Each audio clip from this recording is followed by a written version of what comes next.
Good evening. From the University of Utah in Salt Lake City, welcome to the first and only Vice Presidential Debate of 2020, sponsored by the Nonpartisan Commission on Presidential Debates. I'm Susan Page of USA Today. It is my honor to moderate this debate, an important part of our democracy. In Kingsbury Hall tonight, we have a small and socially distant audience, and we've taken extra precautions during this pandemic. Among other things, everyone in the audience is required to wear a face mask, and the candidates will be seated 12 feet apart. The audience is enthusiastic about their candidates, but they've agreed to express that enthusiasm only twice, at the end of the debate and now when I introduce the candidates. Please welcome California Senator Kamala Harris and Vice President Mike Pence.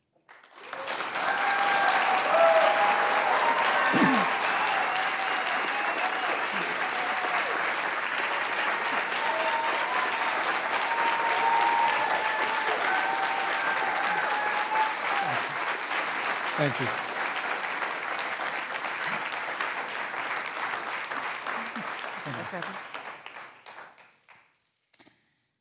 Senator Harris and Vice President Pence, thank you for being here. We're meeting as President Trump and the First Lady continue to undergo treatment in Washington after testing positive for COVID-19. We send our thoughts and prayers to them for their rapid and complete recovery and for the recovery of everyone afflicted by the coronavirus. The two campaigns and the Commission on Presidential Debates have agreed to the ground rules for tonight. I'm here to enforce them on behalf of the millions of Americans who are watching. One note, no one in either campaign or at the Commission or anywhere else has been told in advance what topics I'll raise or what questions I'll ask. This 90-minute debate will be divided into 9 segments of about 10 minutes each. I'll begin a segment by posing a question to each of you, sometimes the same question, sometimes a different question on the same topic. You will then have 2 minutes to answer without interruption by me or the other candidate. Then we'll take 6 minutes or so to discuss the issue. At that point, although there will always be more to say, we'll move on to the next topic. We want a debate that is lively, but Americans also deserve a discussion that is civil. These are tumultuous times, but we can and will have a respectful exchange about the big issues facing our nation. Let's begin with the ongoing pandemic that has cost our country so much. Senator Harris, the coronavirus is not under control. Over the past week, Johns Hopkins reports that 39 states have had more COVID cases over the past 7 days than in the week before. 9 states have set new records. Even if a vaccine is released soon, the next administration will face hard choices. What would a Biden administration do in January and February that a Trump administration wouldn't do? Would you impose new lockdowns for businesses and schools and hotspots? A federal mandate to wear masks? You have 2 minutes to respond without interruption. Thank you, Susan. Well, the American people have witnessed what is the greatest failure of any presidential administration in the history of our country. And here are the facts. 210,000 dead people in our country in just the last several months. Over 7 million people who have contracted this disease. 1 in 5 businesses closed. We're looking at frontline workers who have been treated like sacrificial workers. We are looking at over 30 million people who in the last several months had to file for unemployment. And here's the thing. On January 28th, the Vice President and the President were informed about the nature of this pandemic. They were informed that it's lethal in consequence, that it is airborne, that it will affect young people, and that it would be contracted because it is airborne. And they knew what was happening, and they didn't tell you. Can you imagine if you knew on January 28th, as opposed to March 13th, what they knew, what you might have done to prepare? They knew, and they covered it up. The president said it was a hoax. They minimize the seriousness of it. The president said, you're on one side of his ledger if you wear a mask, you're on the other side of his ledger if you don't. And in spite of all of that, today they still don't have a plan. They still don't have a plan. Well, Joe Biden does. And our plan is about what we need to do around a national strategy for contact tracing, for testing, for administration of the vaccine, and making sure that it will be free for all. That is the plan that Joe Biden has and that I have, knowing that we have to get a hold of what has been going on, and we need to save our country. And Joe Biden is the best leader to do that, and frankly, this administration has forfeited their right to re-election based on this. Thank you, Senator Harris. Vice President Pence, more than 210,000 Americans have died of COVID-19 since February. The U.S. death toll as a percentage of our population is higher than that of almost every other wealthy nation on earth. For instance, our death rate is 2.5 times that of Canada next door. You head the administration's coronavirus task force. Why is the U.S. death toll as a percentage of our population higher than that of almost every other wealthy country? And you have 2 minutes to respond without interruption. Susan, thank you. And I want to thank the Commission and the University of Utah for hosting this event. And Senator Harris, it's a privilege to be on the stage with you. You know, our nation has gone through a very challenging time this year. But I want the American people to know that from the very first day, President Donald Trump has put the health of America first. Before there were more than 5 cases in the United States, all people who had returned from China, President Donald Trump did what no other American president had ever done. And that was he suspended all travel from China, the second largest economy in the world. Now, Senator Joe Biden opposed that decision. He said it was xenophobic and hysterical. But I can tell you, having led the White House Coronavirus Task Force, that that decision alone by President Trump bought us invaluable time to stand up the greatest national mobilization since World War II. And I believe it saved hundreds of thousands of American lives. Because with that time, we were able to reinvent testing. More than 115 million tests have been done to date. We were able to see to the delivery of billions of supplies so our doctors and nurses had the resource and support they needed. And we began, really, before the month of February was out, to develop a vaccine and to develop medicines and therapeutics that have been saving lives all along the way. And under President Trump's leadership, Operation Warp Speed, we believe, will have literally tens of millions of doses of a vaccine before the end of this year. The reality is, when you look at the Biden plan, it reads an awful lot like what President Trump and I and our task force have been doing every step of the way. I mean, quite frankly, when I look at their plan that talks about advancing testing, creating new PPE, developing a vaccine, it looks a little bit like plagiarism, which is something Joe Biden knows a little bit about. And I think the American people know that this is a president who has put the health of America first, and the American people, I believe with my heart, can be proud of the sacrifices they have made. It's saved countless American lives. Senator Harris, would you like to respond? Absolutely. Whatever the vice president is claiming the administration has done, clearly it hasn't worked. When you're looking at over 210,000 dead bodies in our country, American lives that have been lost, families that are grieving that loss. And you know, the vice president is the head of the task force and knew on January 28th how serious this was. And then thanks to Bob Woodward, we learned that they knew about it. And then when that was exposed, the vice president said, when asked, well, why didn't y'all tell anybody? He said, because the president wanted people to remain calm. Well, let's get no, but Susan, this is important. Susan, I want to add, but Mr. Vice President, I'm speaking. I'm speaking. Yeah, you can have 15 more seconds, and then we'll give the vice president a chance to respond. So I want to ask the American people, how calm were you when you were panicked about where you're going to get your next roll of toilet paper? How calm were you when your kids were sent home from school and you didn't know when they could go back? How calm were you when your children couldn't see your parents because you were afraid they could kill them? Let's give Vice President Pence a chance to respond. Vice President Pence, you have 1 minute to respond. You know, there's not a day gone by that I haven't thought of every American family that's lost a loved one.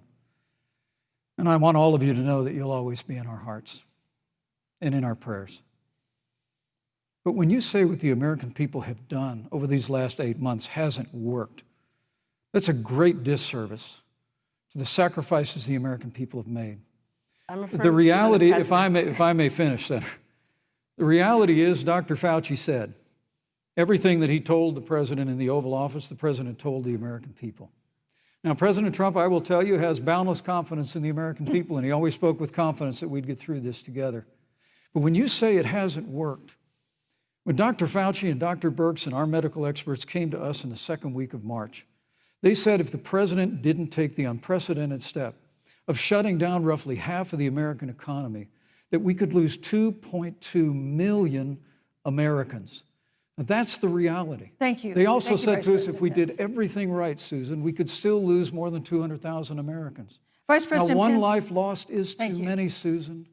But the American people, I believe, deserve credit for the sacrifices that they have made, putting the health of their family and their neighbors first, our doctors, our nurses, our first Thank you, Vice responders. President Pence. And I'm going to speak up on behalf of what the American people have done. Vice President Pence, you were in the front row in a Rose Garden event 11 days ago at what seems to have been a super spreader event for senior administration and congressional officials. No social distancing, few masks, and now a cluster of coronavirus cases among those who were there.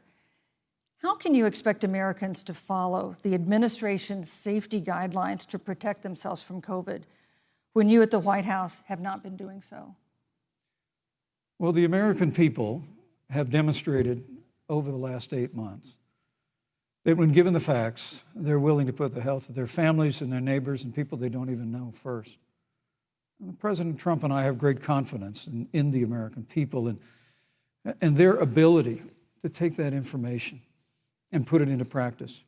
In the height of the epidemic, when we were losing a heartbreaking number of 2,500 Americans a day, we surged resources to New Jersey and New York and New Orleans and Detroit. We told the American people what needed to be done, and the American people made the sacrifices.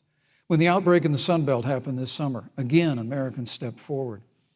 But the reality is the work of the President of the United States goes on.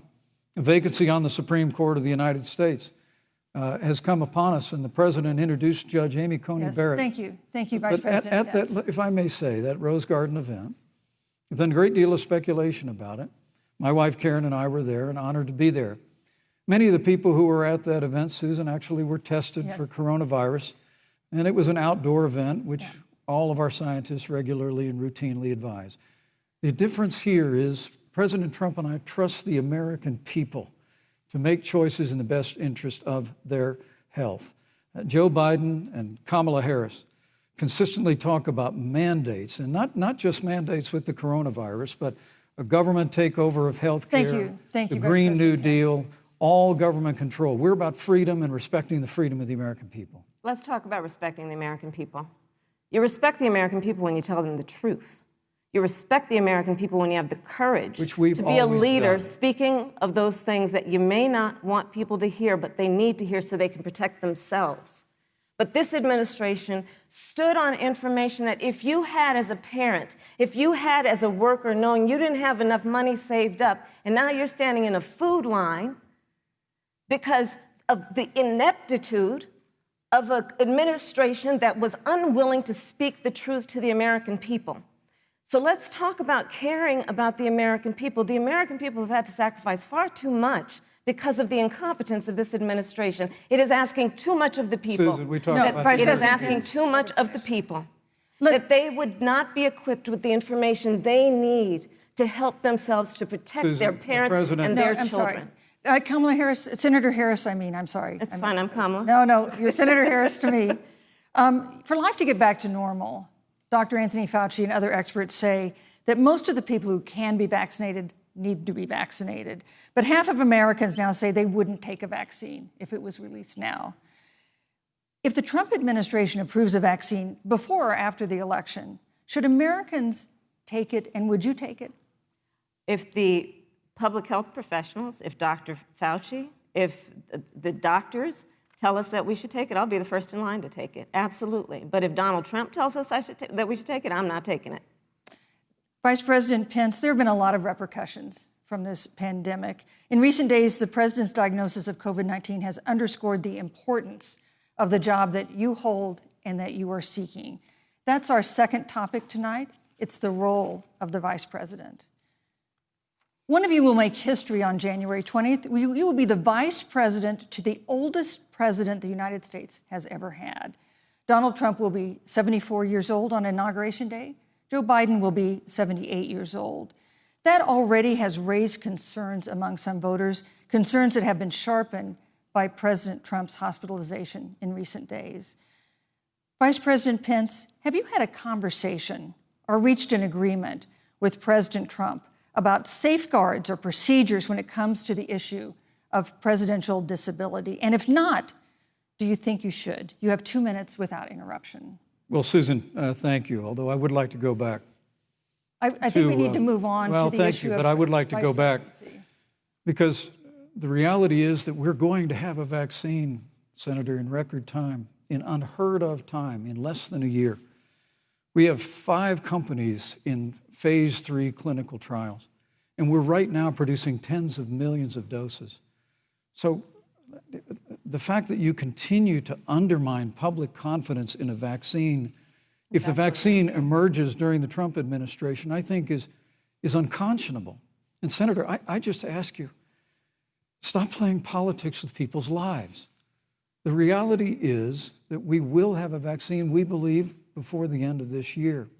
And it will have the capacity to save countless American lives. And your continuous undermining of confidence in a vaccine is it's just unacceptable.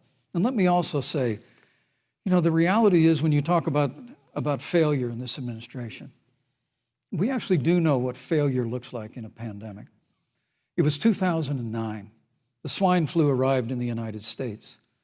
Thankfully, it ended up not being as lethal as the coronavirus. But before the end of the year, when Joe Biden was vice president of the United States, not 7.5 million people contracted the swine flu, 60 million Americans contracted the swine flu. If the swine flu had been as lethal as the coronavirus, in 2009, when Joe Biden was vice president, we would have lost 2 million American lives. His own chief of staff, Ron Klain, would say last year that it was pure luck that they did, quote, everything possible wrong. And we learned from that. They left the strategic national stockpile empty. They left an empty and hollow plan, but we still learned from it. And I think the American people, I'm going to say again, can be proud of what we have done. And Senator, please stop undermining confidence in a vaccine. Senator Harris, let me ask you the same question that I asked Vice President Pence, which is, have you had a conversation or reached an agreement with Vice President Biden about safeguards or procedures when it comes to the issue of presidential disability? And if not, and if you win the election next month, do you think you should? You have 2 minutes uninterrupted. So let me tell you, first of all, the day I got the call from Joe Biden, it was actually a Zoom call, asking me to serve with him on this ticket was probably one of the most memorable days of my life. I thought about my mother, who came to the United States at the age of 19, gave birth to me at the age of 25 at Kaiser Hospital in Oakland, California. And the thought that I'd be sitting here right now, I know would make her proud, and she must be looking down on this. Joe and I were raised in a very similar way. We were raised with values that are about hard work, about the value and the dignity of public service, and about the importance of fighting for the dignity of all people. And I think Joe asked me to serve with him because, I have a career that included being elected the first woman district attorney of San Francisco, where I created models of innovation for law enforcement in terms of reform of the criminal justice system. I was elected the first woman of color and black woman to be elected Attorney General of the state of California, where I ran the second largest Department of Justice in the United States, second only to the United States Department of Justice. And there I took on everything from transnational criminal organizations to the big banks that were taking advantage of homeowners, to for-profit colleges that were taking advantage of veterans. And then, of course, now I serve in the United States Senate as only the second black woman ever elected to the United States Senate. I serve on the Senate Intelligence Committee, where I've been in regular receipt of classified information about threats to our nation and hotspots around the world. I've traveled the world. I've met with our soldiers in war zones. And I think Joe has asked me to serve with him because he knows that we share a purpose which is about lifting up the American people. And after the 4 years that we have seen of Donald Trump unifying our country around our common values and principles. Thank you, Senator Harris. You know, neither President Trump nor Vice President Biden has released a sort of detailed health information that had become the modern norm until the 2016 election. And in recent days, President Trump's doctors have given misleading answers or refused to answer basic questions about his health. And my question to each of you in turn is this information voters deserve to know? Vice President Pence, would you like to go first? Well, Susan, thank you. And let me say, on behalf of the President and the First Lady, how moved we've all been by the outpouring of prayers and concern for the President. And I do believe it's emblematic of the prayers and the concern that have ushered forth for every American impacted by the coronavirus.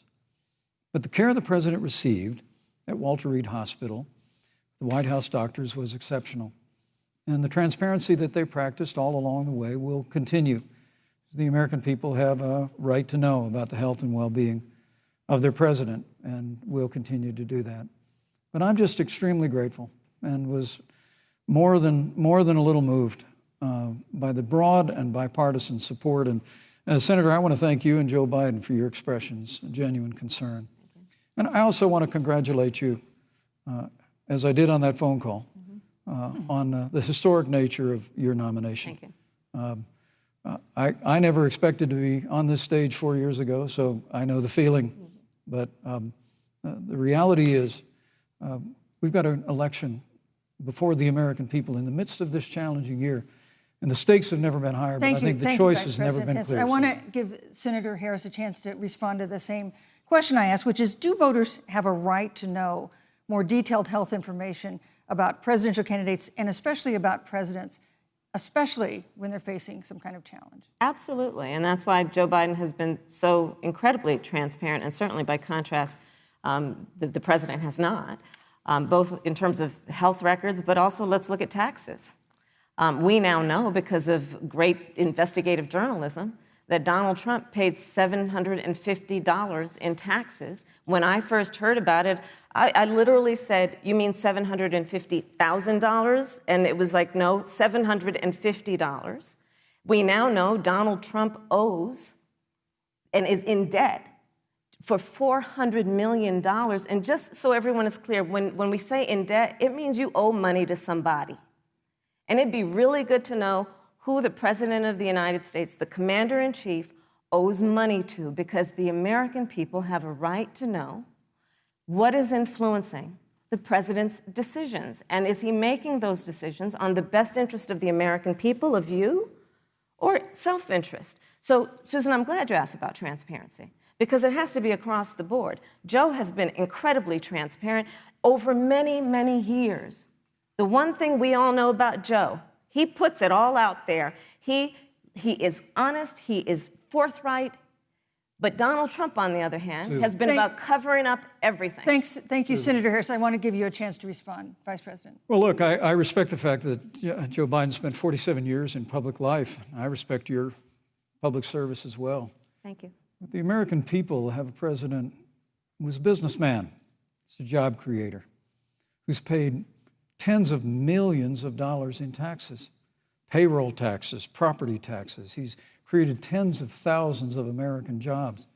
And the president said those public reports are not accurate. And the president's also released literally stacks of financial disclosures the American people can review just as the law allows. But the distinction here is that Joe Biden, 47 years in public service, compared to President Donald Trump, who brought all of that experience 4 years ago. Thank you, Vice and President. turned this economy around by cutting taxes, rolling back regulation, unleashing American energy, fighting for free and fair trade, and all of that's on the line if Joe Biden and Kamala Harris. You know, that's a good segue into our third topic, which is about the economy. This has been another aspect of life for Americans that's been so affected by this coronavirus. We have a jobs crisis brewing. On Friday, we learned that the unemployment rate had declined to 7.9% in September, but the job growth had stalled, and that was before the latest round of layoffs and furloughs in the airline industry at Disney and elsewhere. Hundreds of thousands of discouraged workers have stopped looking for work. Nearly 11 million jobs that existed at the beginning of the year haven't been replaced. Those hardest hit include Latinos, Blacks, and women. Senator Harris, the Biden-Harris campaign has proposed new programs to boost the economy, and you would pay for that new spending by raising $4 trillion in taxes on wealthy individuals and corporations. Some economists warn that could curb entrepreneurial ventures that fuel growth and create jobs. Would raising taxes put the recovery at risk? And you have 2 minutes to answer uninterrupted. Thank you. On the issue of the economy, I think there couldn't be a more fundamental difference between Donald Trump and Joe Biden. Joe Biden believes you measure the health and the strength of America's economy based on the health and the strength of the American worker and the American family. On the other hand, you have Donald Trump, who measures the strength of the economy based on how rich people are doing, which is why he passed a tax bill benefiting the top 1% and the biggest corporations of America, leading to a $2 trillion deficit that the American people are going to have to pay for. On day one, Joe Biden will repeal that tax bill. He'll get rid of it. And what he'll do with the money is invest it in the American people. And through a plan that is about investing in infrastructure, something that Donald Trump said he would do. I remember hearing about some infrastructure week. I don't think it ever happened. But Joe Biden will do that. He'll invest in infrastructure. It's about upgrading our roads and bridges, but also investing in clean energy and renewable energy. Joe is going to invest that money in what we need to do around innovation. There was a time when our country believed in science and invested in research and development so that we were an innovation leader on the globe. Joe Biden will use that money to invest in education. So, for example, for folks who want to go to a 2-year community college, it will be free. If you come from a family that makes less than $125,000, you'll go to a public university for free. And across the board, we'll make sure that if you have student loan debt, it's cut by $10,000. That's how Joe Biden thinks about the economy, which is it's about investing in the people of our country as opposed to passing a tax bill, which had the benefit of letting American corporations go offshore to do their business.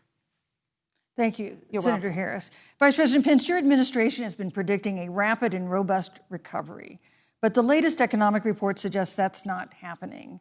Should Americans be braced for an economic comeback that is going to take not months, but a year or more? You have 2 minutes to answer uninterrupted.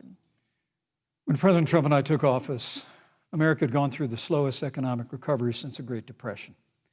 Because when Joe Biden was vice president, they tried to tax and spend and regulate and bail our way back to a growing economy. President Trump cut taxes across the board.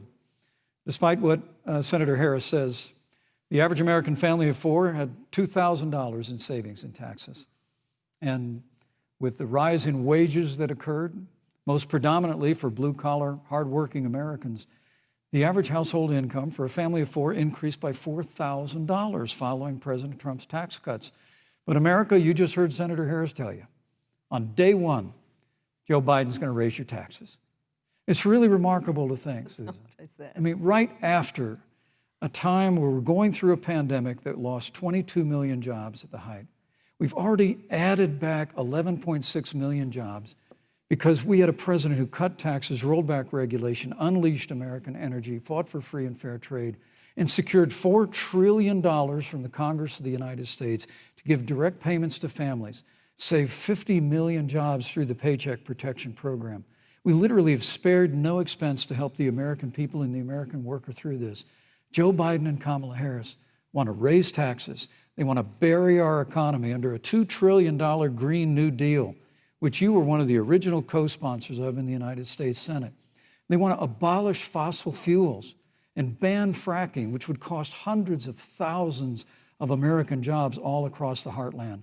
And Joe Biden wants to go back to the economic surrender to China, that when we took office, half of our international trade deficit was with China alone. And Joe Biden wants to repeal all of the tariffs that President Trump put into effect to fight for American jobs and American workers. Joe Biden says democracy's on the ballot. Make no mistake about it, Susan.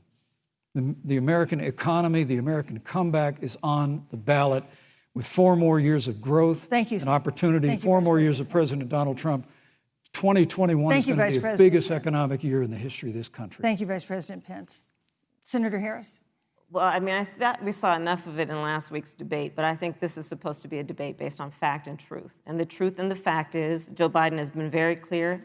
He will not raise taxes on anybody who makes less than $400,000 a year. He said he's going to repeal the Trump tax cuts. Mr. Vice President, I'm speaking. Well, wait. I'm speaking. It'd be important if you said the truth. Joe Biden said twice in the debate last week that he's going to repeal the Trump tax cuts.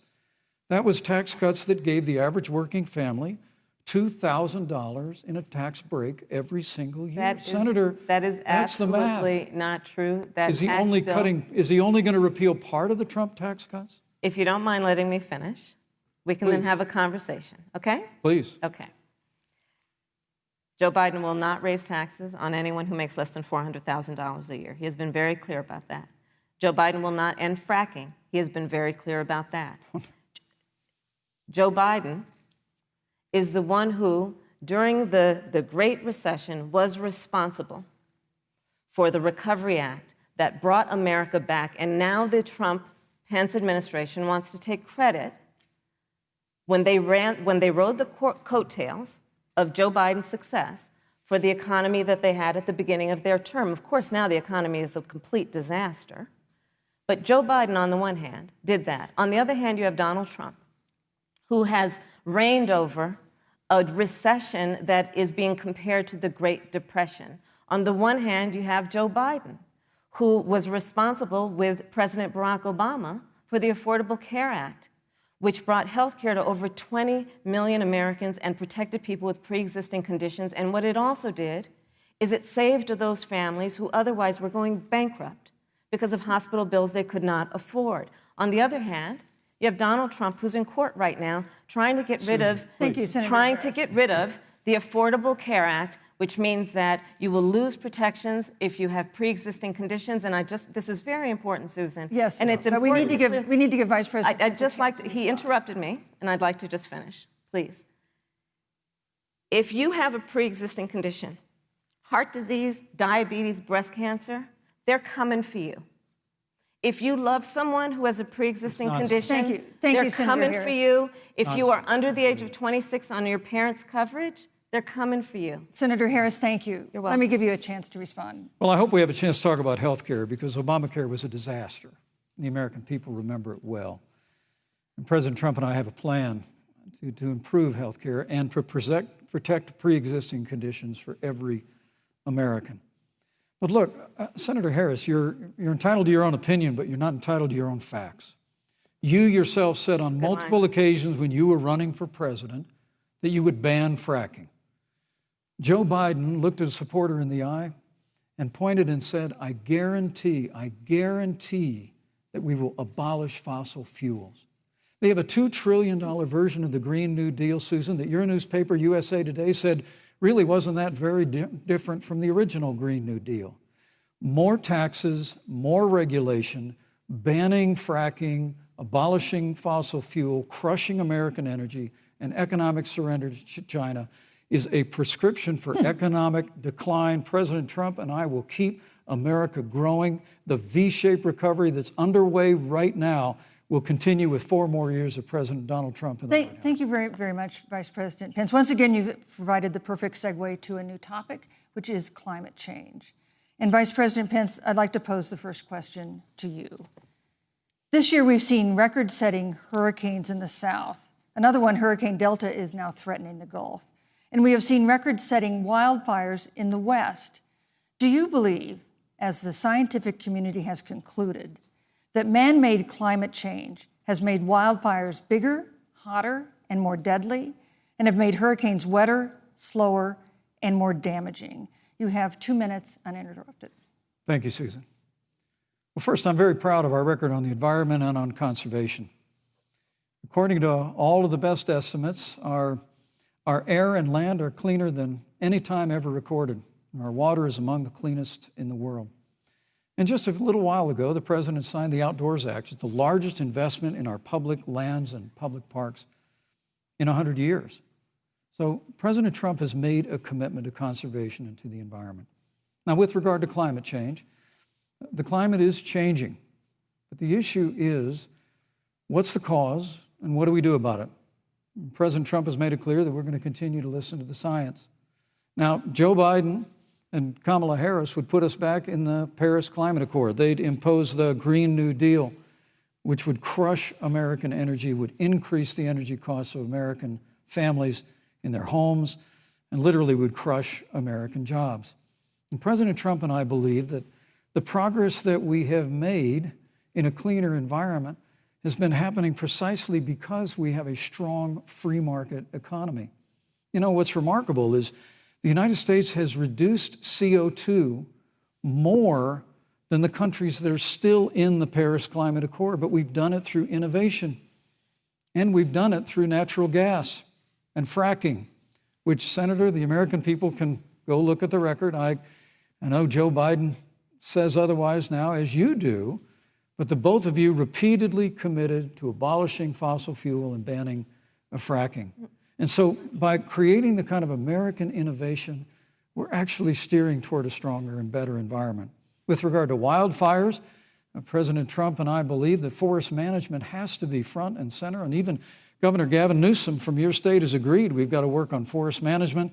And with regard to hurricanes, the National Oceanic Administration tells us that actually as difficult as they are, Thank you, Vice President. There are no more hurricanes today than there were 100 years ago. Thank you. But many of the climate alarmists Pence, use hurricanes and wildfires to try and sell their Vice bill of President goods Pence. of a Green New Deal. And President Trump and I are going to always put American jobs and American Pence. workers first. Senator Harris, as the Vice President mentioned, you co-sponsored the Green New Deal in Congress. But Vice President Biden said in last week's debate that he does not support the Green New Deal.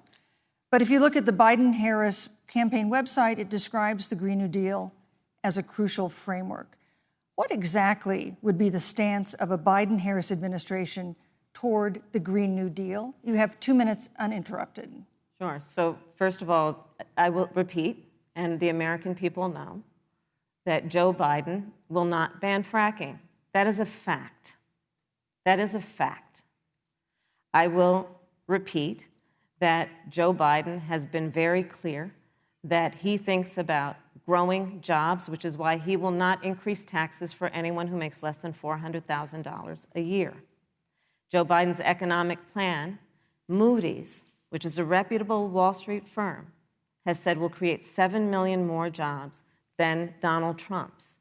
And part of those jobs that will be created by Joe Biden are going to be about clean energy and renewable energy. Because you see, Joe understands that the west coast of our country is burning, including my home state of California.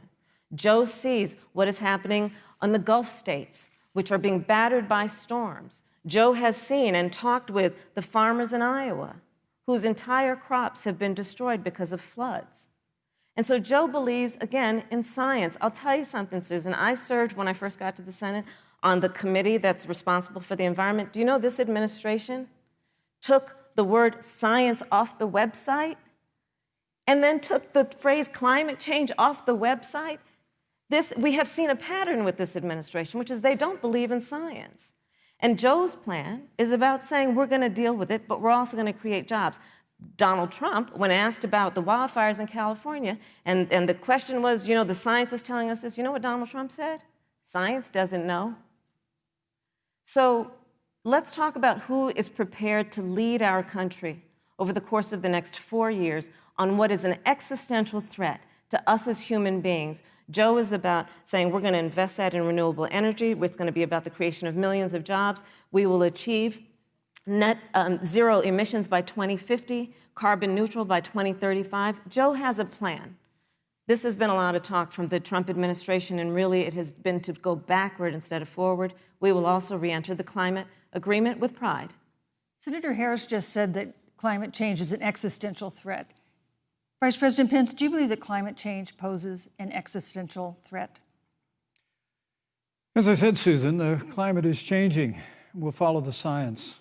But once again, Senator Harris is denying the fact that they're going to raise taxes on every American. Joe Biden said twice in the debate last week that on day one he was going to repeal the Trump tax cuts. Those tax cuts delivered $2,000 in tax relief to the average family of four across America. And with regard to banning fracking, I just recommend that people look at the record. You yourself said repeatedly that you would ban fracking. You were the first Senate co-sponsor of the Green New Deal. And while Joe Biden denied the Green New Deal, Susan, thank you for pointing out, the Green New Deal is on their campaign website. And as USA Today said, it's essentially the same plan as you co-sponsored with AOC when she submitted it in the Senate. And you just heard the senator say that she's going to resubmit America to the Paris Climate Accord. Look, the American people have always cherished our environment. We'll continue to cherish it. We've made great progress reducing CO2 emissions through American innovation and the development of natural gas through fracking. We don't need a massive $2 trillion Green New Deal that would impose all new mandates on American businesses and American families. Thank you. Joe Biden wants us to retrofit 4 million American business buildings. It makes no sense. It will cost jobs. President Trump is going to put America first. He's going to put jobs first, and we're going to take care of our environment and follow the science. Thank you, But, on the issue of jobs, Senator Harris. Let's talk about that. The vice president earlier referred to, as part of what he thinks is an accomplishment, the president's trade war with China. You lost that trade war. You lost it. What ended up happening is because of a so-called trade war with China, America lost 300,000 manufacturing jobs. Farmers have experienced bankruptcy because of it. We are in a manufacturing recession because of it. And when we look at where this administration has been, there are estimates that by the end of the term of this administration, they will have lost more jobs than almost any other presidential administration. And the American people know what I'm talking about. You know, I think about 20-year-olds. You know, we have a 20-year-old, a 20-something-year-old, who are coming out of high school and college right now, and you're wondering, is there going to be a job there for me? We're looking at people who are trying to figure out how they're going to pay rent by the end of the month. Almost half of American renters are worried about whether they're going to be able to pay rent by the end of the month. This is where the economy is in America right now, and it is because of the catastrophe and the failure of leadership of this administration. Thank you, Senator Harris. Vice President Pence, let me give you just 15 seconds to respond, because then I want to move on to Well, I'd love to respond. Look, lost the trade war with China. Joe Biden never fought it. Joe Biden has been a cheerleader for communist China over the last several decades. And again, Senator Harris, you're entitled to your opinion. You're not entitled to your own facts. When Joe Biden was vice president, we lost 200,000 manufacturing jobs, and President Obama said they were never coming back. He said we needed a magic wand to bring them back. In our first 3 years after we cut taxes, rolled back regulation, unleashed American energy, this administration saw 500,000 manufacturing jobs created. And that's exactly the kind of growth we're going to continue to see as we bring our nation through this pandemic. But a Green New Deal, your massive new mandates, your Paris Climate Accord, it's going to kill jobs this time, just like it killed jobs. I just need to respond very briefly, 15 seconds, and then we'll move on. Thank you. Joe Biden is responsible for saving America's auto industry, and you voted against it. So let's set the record straight. Thank you. I'd like to talk about China. We have, as our next topic, we have no more complicated or consequential foreign relationship than the one with China. It is a huge market for American agricultural goods. It's a potential partner in dealing with climate change in North Korea. And in a video tonight, President Trump again blamed it for the coronavirus, saying China will pay. Vice President Pence, how would you describe our fundamental relationship with China? Competitors, adversaries, enemies? You have 2 minutes. Thank you, Susan. Well, before I leave that, let me speak to voting records if I can. You know, everybody knows that NAFTA cost literally thousands of American factories to close. We saw automotive jobs go south of the border. President Trump fought to renegotiate NAFTA. And the United States-Mexico-Canada agreement is now the law of the land. American people deserve to know Senator Kamala Harris was one of only 10 members of the Senate to vote against the USMCA. It was a huge win for American auto workers. It was a huge win for American farmers, especially dairy in the upper Midwest.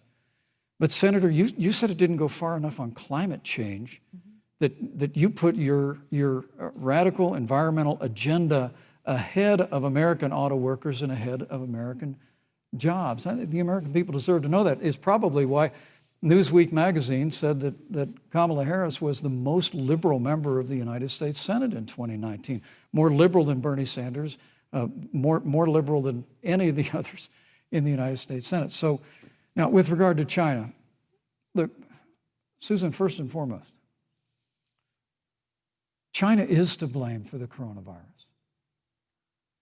And President Trump is not happy about it. He's made that very clear, made it clear again today. China and the World Health Organization did not play straight with the American people. They did not let our personnel into China to get information on the coronavirus until the middle of February. Fortunately, President Trump, in dealing with China from the outset of this administration, standing up to China that had been taking advantage of America for decades in the wake of Joe Biden's cheerleading for China, President Trump made that decision before the end of January to suspend all travel from China. And again, the American people deserve to know Joe Biden opposed President Trump's decision to suspend all travel from China. He said it was hysterical. He said it was xenophobic. Thank you, Vice President Pence. But President Trump has stood up to China. We're going to continue to stand strong. Thank you, Vice President Pence. We want to improve the relationship, but we're going to level the playing field, and we're going to hold China accountable for what they did to America with the coronavirus. Thank you. Senator Harris, let me ask you the same question that I asked the Vice President. How would you describe our fundamental relationship with China? Are we competitors, adversaries, enemies? You'll have 2 minutes uninterrupted. Susan, the Trump administration's perspective and approach to China has resulted in the loss of American lives, American jobs, and America's standing. There's a weird obsession that President Trump has had with getting rid of whatever accomplishment was achieved by President Obama and Vice President Biden. For example, they created within the White House an office that basically was responsible for monitoring pandemics.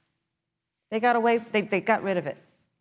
Not true. There was a team of disease experts that President Obama and Vice President Biden dispatched to China to monitor what is now predictable and what might happen. They pulled them out. We now are looking at 210,000 Americans who have lost their lives. Let's look at the job situation. We mentioned before the trade deal, the trade war, they wanted to call it, with China. It resulted in the loss of over 300 manufacturing jobs and a manufacturing recession, and the American consumer paying thousands of dollars more for goods because of that failed war that they called it. Then let's talk about standing. Pew, a reputable research firm, has done an analysis that shows that leaders of all of our formerly allied countries have now decided that they hold in greater esteem and respect Xi Jinping, the head of the Chinese Communist Party, than they do Donald Trump, the President of the United States, the Commander-in-Chief of the United States. This is where we are today because of a failure of leadership by this administration.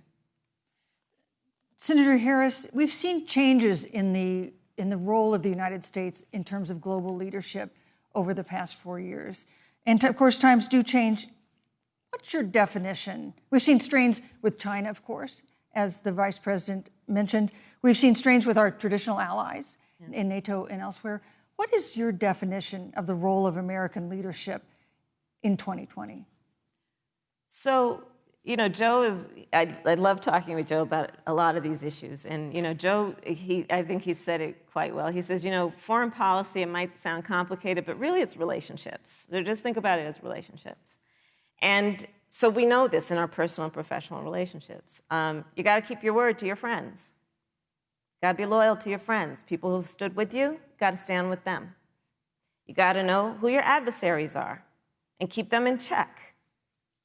But what we have seen with Donald Trump is that he has betrayed our friends and embraced dictators around the world. Let's take, for example, Russia. So I serve on the Intelligence Committee of the United States Senate. America's intelligence community told us Russia interfered in the election of the President of the United States in 2016 and is playing in 2020. Christopher Wray, the director of the FBI, said the same. But Donald Trump, the commander-in-chief of the United States of America, prefers to take the word of Vladimir Putin over the word of the American intelligence community. You look at our friends at NATO. He has walked away from agreements. You can look at the Iran nuclear deal, which now has put us in a position where we are less safe because they are building up what might end up being a significant nuclear arsenal. We were in that deal, guys. We were in the Iran nuclear deal with friends, with allies around the country. And because of Donald Trump's unilateral approach to foreign policy, coupled with his isolationism, he pulled us out and has made America less safe. So, Susan, it's about relationships. And the thing that has always been part of the strength of our nation, in addition to our great military, has been that we keep our word. But Donald Trump doesn't understand that because he doesn't understand what it means to be honest. Thank you, Senator Harris. Vice President Pence, let me give you a chance to respond. Well, thank you. President Trump kept his word when we moved the American embassy to Jerusalem, the capital of the state of Israel. When Joe Biden was vice president, they promised to do that, and they never did. We've stood strong with our allies, but we've been demanding. NATO is now contributing more to our common defense than ever before, thanks to President Trump's leadership. We've strengthened our alliances across the Asia-Pacific, and we've stood strong against those who would do us harm. When President Trump came into office, ISIS had captured an area of the Middle East the size of Pennsylvania. But President Trump unleashed the American military, and our armed forces destroyed the ISIS caliphate and took down their leader, al-Baghdadi, without one American casualty. Al-Baghdadi was responsible for the death of thousands. But notably, America's hearts today are with the family of Kayla Mueller, her parents of which are here with us tonight in Salt Lake City. Today, 2 of the ISIS killers responsible for Kayla Mueller's murder were brought to justice in the United States. Jihadi John was killed on the battlefield along with the other Beetle. The reality is that when Joe Biden was vice president, we had an opportunity to save Kayla Mueller. It breaks my heart to reflect on it, but the military came into the Oval Office, presented a plan. They said they knew where Kayla was. Baghdadi had held her for 18 months, abused her mercilessly before they killed her. But when Joe Biden was vice president, they hesitated for a month. And when armed forces finally went in, it was clear she'd been moved 2 days earlier. And her family says with a heart that broke the heart of every American that if President Donald Trump had been president, they believe Kayla would be alive today. Thank you, Vice Look, President. we destroyed the ISIS caliphate.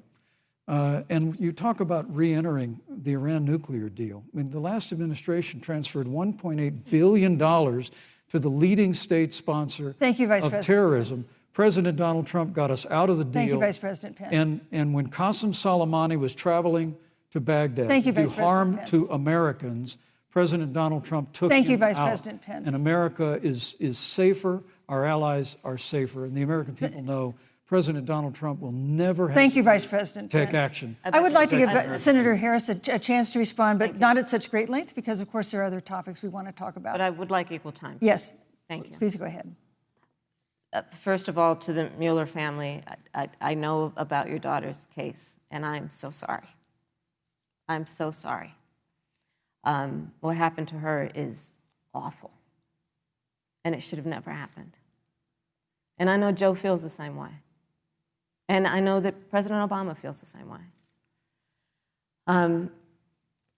But you mentioned Soleimani. Let's start there. So after the strike on Soleimani, there was a counter strike on our troops in Iraq. And they suffered serious brain injuries. And do you know what Donald Trump dismissed them as? Headaches. And this is about a pattern of Donald Trump's, where he has referred to our men who are serving in our military as suckers and losers.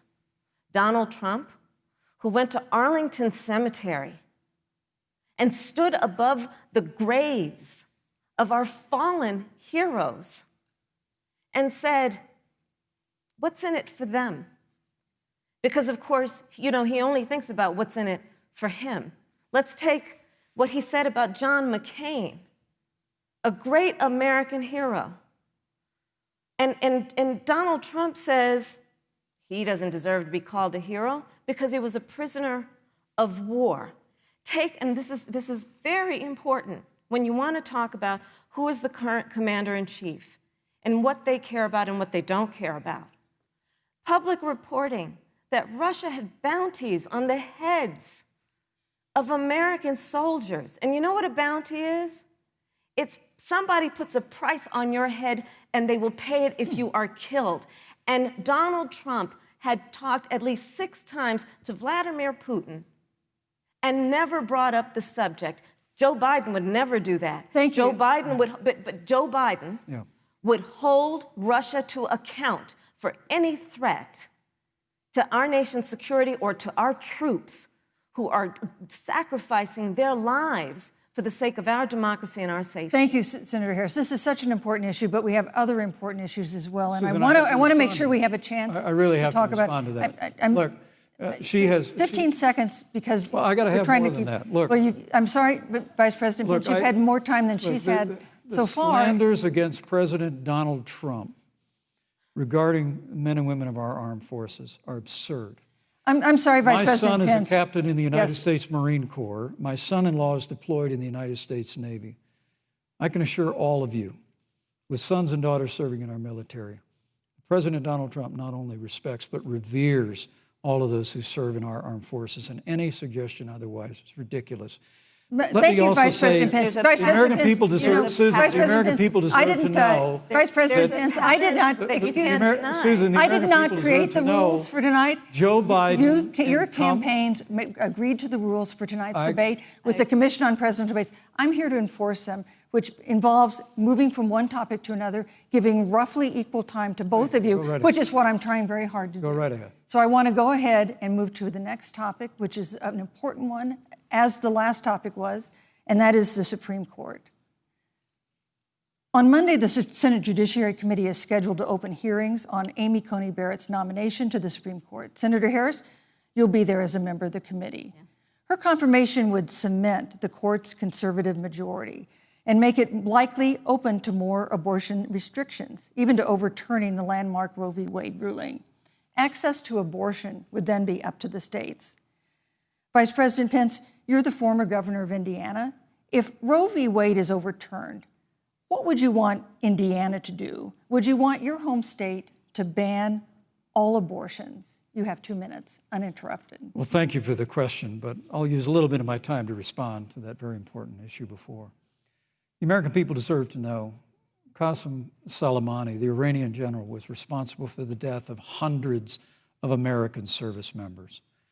When the opportunity came, we saw him headed to Baghdad to kill more Americans. President Trump didn't hesitate, and Qasem Soleimani is gone. But you deserve to know that Joe Biden and Kamala Harris actually criticized the decision to take out Qasem Soleimani. It's really inexplicable, but with regard to Joe Biden, it's explainable, because history records that Joe Biden actually opposed the raid against Osama bin Laden. It's absolutely essential that we have a commander-in-chief who will not hesitate to act to protect American lives and to protect American service members, and that's what you have in President Donald Trump.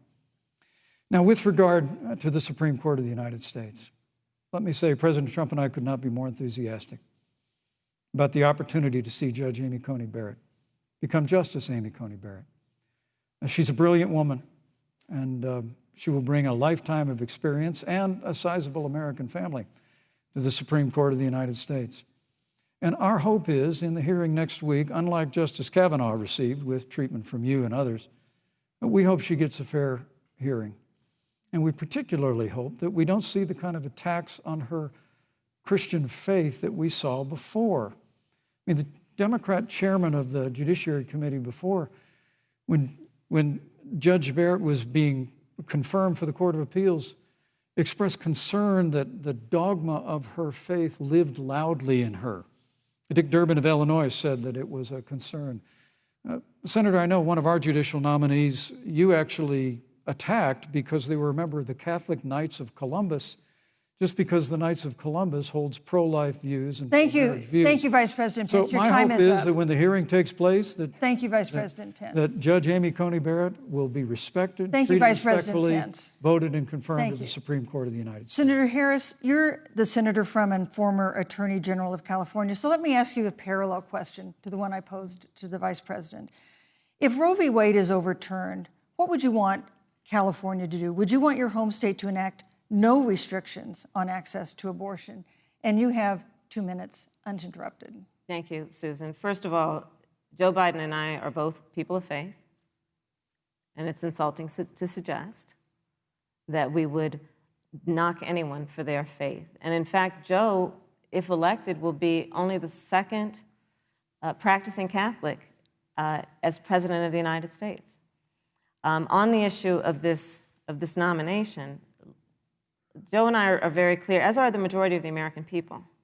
We are 27 days before the decision about who will be the next president of the United States. And, you know, before, when this conversation has come up, you know, it's been about election year or election time. We're literally in an election. Over 4 million people have voted. People are in the process of voting right now. And so Joe has been very clear, as the American people are. Let the American people fill that seat in the White House, and then we'll fill that seat on the United States Supreme Court. And to your point, Susan, the issues before us couldn't be more serious. There's the issue of choice, and I will always fight for a woman's right to make a decision about her own body. It should be her decision and not that of Donald Trump and the Vice President, Michael Pence. But let's also look at what else is before the court. It's the Affordable Care Act. Like, literally in the midst of a public health pandemic, when over 210,000 people have died and 7 million people probably have what will be in the future considered a pre-existing condition because you contracted the virus. Donald Trump is in court right now trying to get rid of the Affordable Care Act. And I said it before, and it bears repeating. This means that there will be no more protections, if they win, for people with pre-existing conditions. No. This means that over 20 million people will lose your coverage. It means that if you're under the age of 26, you can't stay on your parents' coverage anymore. And here's the thing. The contrast couldn't be more clear. They're trying to get rid of the Affordable Care Act. Joe Biden is saying, let's expand coverage. Let's give you a choice of a public option or private coverage. Let's bring down premiums. Thank you, Senator Let's Harris. lower Medicare eligibility to 60. Thank you, Senator That's true Harris. leadership. You know, you mentioned earlier, Vice President Pence, that the president was committed to maintaining protections for people with pre-existing conditions. But you do have this court case that you are supporting, your administration supporting, that would strike down the Affordable Care Act. The president says, President Trump says that he's going to protect people with pre-existing conditions, but he has not explained how he would do that. And that was one of the toughest nuts to crack when they were passing the Affordable Care Act. So tell us specifically, how would your administration protect Americans with pre-existing conditions to have access to affordable insurance if the Affordable Care Act is struck down? Well, thank you, Susan. But let me just say, addressing your very first question, I couldn't be more proud to serve as vice president to a president who stands without apology for the sanctity of human life. I'm pro-life. I don't apologize for it. And this is another one of those cases where there's such a dramatic contrast. Joe Biden and Kamala Harris support taxpayer funding of abortion all the way up to the moment of birth, late-term abortion. They want to increase funding to Planned Parenthood of America. Now, for our part, I would never presume how Judge Amy Coney Barrett would rule on the Supreme Court of the United States, but we'll continue to stand strong for the right to life. When you speak about the Supreme Court, though, I think the American people really deserve an answer, Senator Harris. Are you and Joe Biden going to pack the court if Judge Amy Coney Barrett is confirmed? I mean, there have been 29 vacancies on the Supreme Court during presidential election years, from George Washington to Barack Obama. Presidents have nominated in all 29 cases. But your party is actually openly advocating adding seats to the Supreme Court, which has had 9 seats for 150 years, if you don't get your way. This is a classic case of, if you can't win by the rules, you're going to change the rules. Now, you've refused to answer the question. Joe Biden has refused to answer the question. So I think the American people would really like to know, if Judge Amy Coney Barrett is confirmed to the Supreme Court of the United States, are you and Joe Biden, if somehow you win this election, going to pack the Supreme Court to get your way? I'm so glad we went through a little history lesson. Let's do that a little more. In 1864... Well, I'd like you to answer the question. No, Mr. Vice President, I'm speaking. I'm speaking. Okay. In 1864, one of the, I think, political heroes, certainly of the president, I assume of you also, Mr. Vice President, is Abraham Lincoln. Mm-hmm. Abraham Lincoln was up for re-election, and it was 27 days before the election, and a seat became open on the United States Supreme Court. Abraham Lincoln's party was in charge not only of the White House, but the Senate. But Honest Abe said it's not the right thing to do. The American people deserve to make the decision about who will be the next president of the United States, and then that person can select who will serve for a lifetime on the highest court of our land. And so Joe and I are very clear. The American people are voting right now, and it should be their decision about who will serve on this most important body for a lifetime. Thank you, and Senator the Harris. People, Susan, are voting right now. They'd like to know if you and Joe Biden are going to pack the Supreme Court if you don't get your way in this nomination. Let's talk about packing. You once again gave a non-answer. Joe Biden gave a non-answer. Trying to answer you now. The American people deserve a straight answer. And if you haven't figured it out yet, the straight answer is they are going to pack the Supreme Court if they somehow win this election. Men and women, I got to tell you, people across this country, if you cherish our Supreme Court, if you cherish the separation of powers, you need to reject the Biden-Harris ticket. Come November the 3rd, re-elect President Donald Trump, and we'll stand by that separation of powers in a 9-seat Supreme Court. Yeah, let's talk about packing the court then. Let's talk about the fact. Yeah, I'm about to. So the Trump-Pence administration has been, because I sit on the Senate Judiciary Committee, Susan, as you mentioned, and I've witnessed the appointments for lifetime appointments to the federal courts, district courts, courts of appeal. People who are purely ideological, people who have been reviewed by legal professional organizations and found to have been not competent, are substandard. And do you know that of the 50 people who President Trump appointed to the Court of Appeals for lifetime appointments, not one is black? This is what they've been doing. You want to talk about packing a court? Let's have that discussion. All right, thank you, Senator. Let's go on and talk about the issue of racial justice. I just want the record to reflect she never answered the question.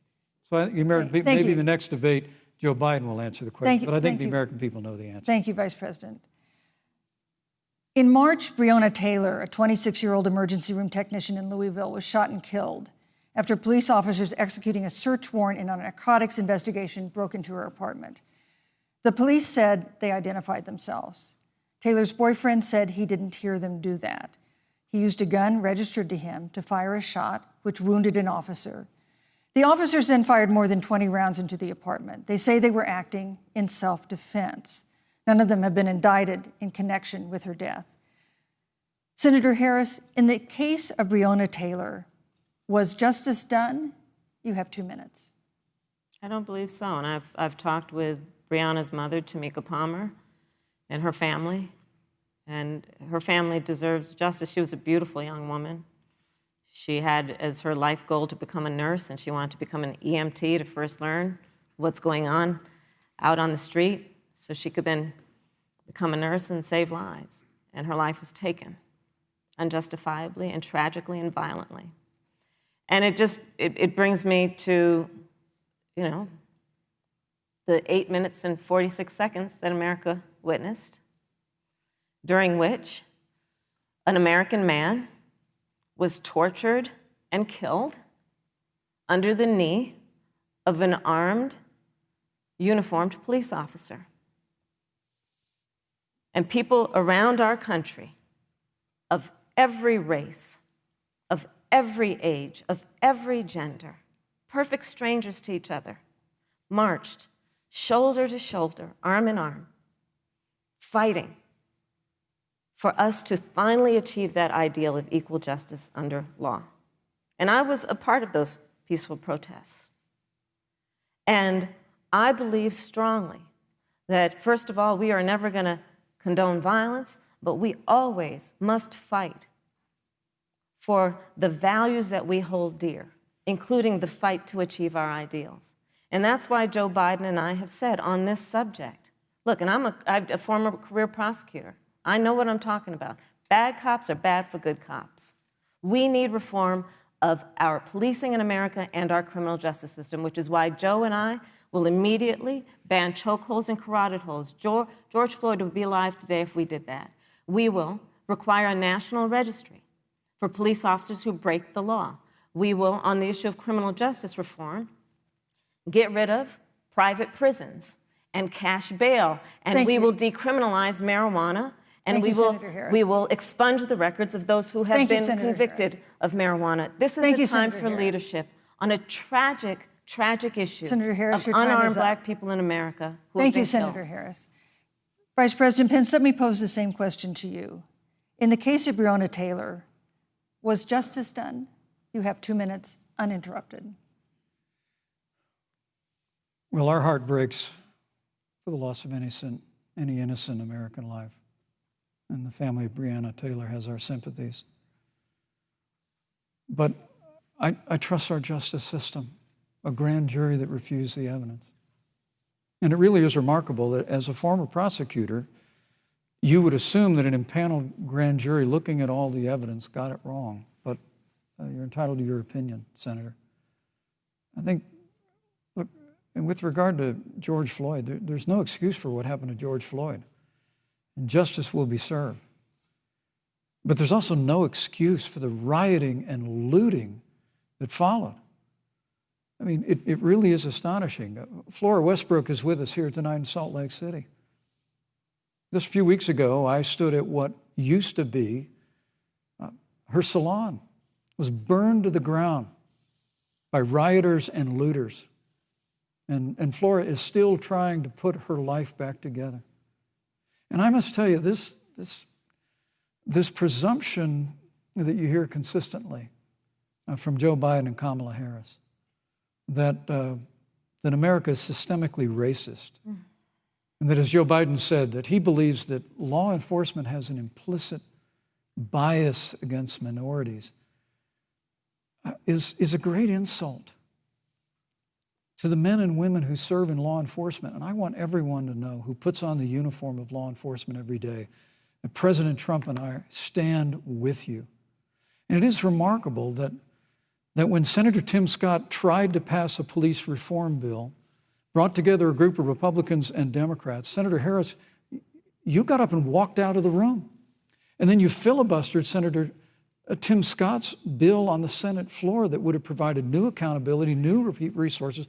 Look, we don't have to choose between supporting law enforcement, improving public safety, and supporting our African American neighbors and all of our minorities. Under President Trump's leadership, we'll always stand with law enforcement, and we'll do what we've done from day one, and that is improve the lives of African Americans. Thank you, Vice President Record unemployment, record investments in education, and we'll fight for school choice for all of our minorities. Thank you, Vice President. I'd like to respond. Senator Harris. I will not sit here and be lectured by the Vice President on what it means to enforce the laws of our country. I am the only one on this stage who was personally prosecuted, everything from child sexual assault to homicide. I'm the only one on this stage who has prosecuted the big banks for taking advantage of America's homeowners. I'm the only one on this stage who prosecuted for-profit colleges for taking advantage of our veterans. And the reality of this is that we are talking about an election in 27 days, where last week the President of the United States took a debate stage in front of 70 million Americans and refused to condemn white supremacists. Not true. And Not true. it wasn't like he didn't have a chance. He didn't do it, and then he doubled down. And then he said, when pressed, stand back, stand by. And this is a part of a pattern of Donald Trump's. He called Mexicans rapists and criminals. He instituted as his first act a Muslim ban. On the issue of Charlottesville, where people were peacefully protesting the need for racial justice, where a young woman was killed. And on the other side, there were neo-Nazis carrying tiki torches, shouting racial epithets, anti-Semitic slurs. And Donald Trump, when asked about it, said there were fine people on both sides. This is who we have as the President of the United States. And America, you deserve better. Joe Biden will be a president who brings our country together. Senator Harris. And recognizes the beauty in our diversity and the fact that we Senator all Harris, have so much more in common than what separates us. Vice President Pence, let me give you a minute to respond. Thank you, Susan. I appreciate that very much. You know, I think this is one of the things that makes people dislike the media so much in this country, Susan, is that you selectively edit, just like Senator Harris did, comments that President Trump and I and others on our side of the aisle make. I mean, Senator Harris conveniently omitted, after the president made comments about people on either side of the debate over monuments, he condemned the KKK, neo-Nazis, and white supremacists, and has done so repeatedly. You're concerned that he doesn't condemn neo-Nazis. President Trump has Jewish grandchildren. His daughter and son-in-law are Jewish. This is a president who respects and cherishes all of the American people. But you talk about having personally prosecuted. I'm glad you brought up your record, Senator. Thank you. I really need to make this point. When you were DA in San Francisco, when you left office, African Americans were 19 times more likely to be prosecuted for minor drug offenses than whites and Hispanics. When you were Attorney General of California, you increased the disproportionate incarceration of blacks in California. You did nothing on criminal justice reform in California. You didn't lift a finger to pass the First Step Act on Capitol Hill. I mean, the reality is your record speaks for itself. President Trump and I have fought for criminal justice reform. Thank you, Vice President We've fought Pence. for educational choice and opportunities for African Americans, all of our minorities. Thank you, sir. And we'll do it for 4 more Thank years. you. You know, there is no more important issue than the final issue that we're going to talk about tonight, and that is the issue of the election itself. Susan, he attacked my record. I would like an opportunity to respond. Let me give you 30 seconds because we're running out of time. I appreciate that. First of all, having served as the Attorney General of the state of California, the work that I did is a model of what our nation needs to do, and we will be able to do under a Joe Biden presidency. Our agenda includes what this administration has failed to do. It will be about not only instituting a ban on chokeholds and carotid holes. Thank you. Not only. Thank you, Senator I Harris. would like to go through. These are points that you made earlier in the hour, and I want to talk about the election itself before we have to. But I want to talk about the connection between what Joe and I will do and my record, which includes I was the first statewide officer to institute a requirement that my agents would wear body cameras and keep them on full time. We were the first to initiate a requirement that there would be a training for law enforcement on implicit bias because, yes, Joe Biden and I recognize that implicit bias does exist, Mr. Vice President, contrary to what you may believe. We did the work of instituting reforms that were about investing in reentry. This is the work that we have done and the work we will do going forward. And again, I will not be lectured by the Vice President on our record of what we have done in terms of law enforcement and keeping our communities safe, and a commitment to reforming the criminal justice system of America. Thank you, Senator Harris. And I'd like to I'd like you to respond first to the question on our final topic, the election itself. President Trump has several times refused to commit himself to a peaceful transfer of power after the election. If your ticket wins and President Trump refuses to accept a peaceful transfer of power, what steps would you and Vice President Biden then take? What would happen next? You have 2 minutes. So I'll tell you, Joe and I are, I think, particularly proud of the coalition that we've built around our campaign. We probably have one of the broadest coalitions of folks that you've ever seen in a presidential race. Of course, we have the support of Democrats, but also independents and Republicans. In fact, 7 members of President George W. Bush's cabinet are supporting our ticket. We have the support of Colin Powell, Cindy McCain, John Kasich, over 500 generals, retired generals, and former national security experts and advisors are supporting our campaign. And I believe they are doing that because they know that Joe Biden has a deep, deep-seated commitment to fight for our democracy and to fight for the integrity of our democracy and to bring integrity back to the White House.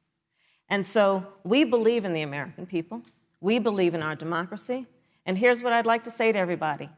Vote. Please vote. Vote early. Come up with a plan to vote. Go to iwillvote.com. You can also go to joebiden.com. We have it within our power in these next 27 days to make the decision about what will be the course of our country for the next 4 years. And it is within our power, and if we use our vote and we use our voice, we will win. And we will not let anyone subvert our democracy with what Donald Trump has been doing, as he did on the debate stage last week, when again in front of 70 million people, he openly attempted to suppress the vote. Joe Biden, on the other hand, on that same debate stage, because clearly Donald Trump doesn't think he can run on a record because it's a failed record, Joe Biden on that stage said, hey, just please vote. So I'll repeat what Joe said. Please vote. Thank you, Senator. Vice President Pence, President Trump has several times refused to commit himself to a peaceful transfer of power after the election. If Vice President Biden is declared the winner and President Trump refuses to accept a peaceful transfer of power, what would be your role and responsibility as Vice President? What would you personally do? You have 2 minutes. Well, Susan, first and foremost, I think we're going to win this election because while Joe Biden and Kamala Harris rattle off a long litany of the establishment in Washington, D.C., an establishment that Joe Biden's been a part of for 47 years, President Donald Trump has launched a movement of everyday Americans from every walk of life. And I have every confidence that those same Americans that delivered that historic victory in 2016, they see this president's record where we rebuild our military, we revived our economy through tax cuts and rolling back regulation, fighting for fair trade, unleashing American energy. We appointed conservatives to our federal courts at every level. And we stood with the men and women of law enforcement every single day. And I think that movement of Americans has only grown stronger in the last 4 years. But when you talk about accepting the outcome of the election, I must tell you, Senator, your party has spent the last 3.5 years trying to overturn the results of the last election. It's amazing. When Joe Biden was vice president of the United States, the FBI actually spied on President Trump and my campaign. I mean, there were documents released this week that the CIA actually made a referral to the FBI documenting that those allegations were coming from the Hillary Clinton campaign. And of course, we've all seen the avalanche, what you put the country through for the better part of 3 years until it was found that there was no obstruction, no collusion, case closed. And then, Senator Harris, you and your colleagues in the Congress tried to impeach the President of the United States over a phone call.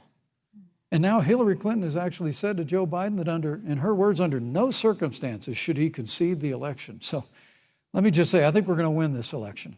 President Trump and I are fighting every day in courthouses to prevent Joe Biden and Kamala Harris from changing the rules and creating this universal mail-in voting that'll create a massive opportunity for voter fraud. And we have a free and fair election. We know we're going to have confidence in it. And I believe in all my heart that President Donald Trump's going to be reelected for 4 more years. You know, I've written all the questions that I've asked tonight, but for the final question of the debate, I'd like to read a question that someone else wrote. The Utah Debate Commission asked students in the state to write essays about what they would like to ask you. And I want to close tonight's debate with the question posed by Brecklin Brown. She's an 8th grader at Springville Junior High in Springville, Utah. And here's what she wrote, quote, "When I watch the news, all I see is arguing between Democrats and Republicans. When I watch the news, all I see is citizen fighting against citizen. When I watch the news, all I see are 2 candidates from opposing parties trying to tear each other down. If our leaders can't get along, how are the citizens supposed to get along?" And then she added, "Your examples could make all the difference to bring us together," end quote. So to each of you in turn, I'd like you to take 1 minute and respond to Brecklin. Vice President Pence, you have 1 minute. Brecklin, it's a wonderful question. And let me just commend you for taking an interest in public life. I started following the news when I was very young. And in America, we believe in a free and open exchange of debate. And we celebrate that. And it's how we've created literally the freest and most prosperous nation in the history of the world. But I would tell you that don't assume that what you're seeing on your local news networks is synonymous with the American people. You know, I look at the relationship between Justice Ruth Bader Ginsburg, the late justice who we just lost from the Supreme Court, and the late Justice Antonin Scalia. They were on polar opposites on the Supreme Court of the United States, one very liberal, one very conservative. But what's been learned since her passing was the 2 of them and their families were the very closest of friends. I mean, here in America, we can disagree. We can debate vigorously, as Senator Harris and I have on this stage tonight. But when the debate is over, we come together as Americans. And that's what people do in big cities and small towns all across this country. So I just want to encourage you, Brecklin. I want to tell you that we're going to work every day to have government as good as our people. And the American people each and every day love a good debate. We love a good argument. But we always come together and are always there for one another. Thank you, in times of need. And we've especially learned that through the difficulties of this year. Senator Harris, what would you say to Brecklin? First of all, I love hearing from our young leaders. And when I hear her words, when I hear your words, Brecklin, I know our future is bright because it is that perspective on who we are and who we should be. That is a sign of leadership and is something we should all aspire to be. And that, that brings me to Joe. Joe Biden, one of the reasons that Joe decided to run for president is after Charlottesville, which we talked about earlier. It so troubled him and upset him like it did all of us, that there was that kind of hate and division. What propelled Joe to run for president was to see that over the course of the last 4 years, what Brecklin described has been happening.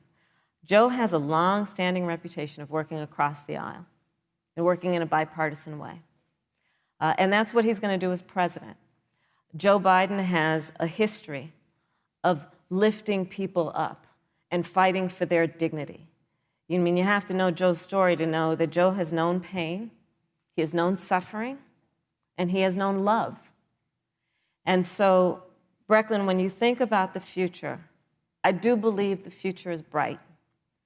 And it will be because of your leadership, and it will be because we fight for each person's voice through their vote, and we get engaged in this election because you have the ability through your work and through eventually your vote to determine the future of our country and what its leadership looks like. Thank you, Senator Harris. Thank you, Vice President Pence. Thank you so much for being with us tonight. We want to thank also the University of Utah for its hospitality, and most of all, our thanks to all the Americans who watched this debate tonight. Again, our best wishes for a quick recovery to President Trump, the First Lady, and everyone who is battling COVID-19. The second presidential debate is next week on October 15th, a town hall-style debate in Miami. We hope you'll join us then. Good evening.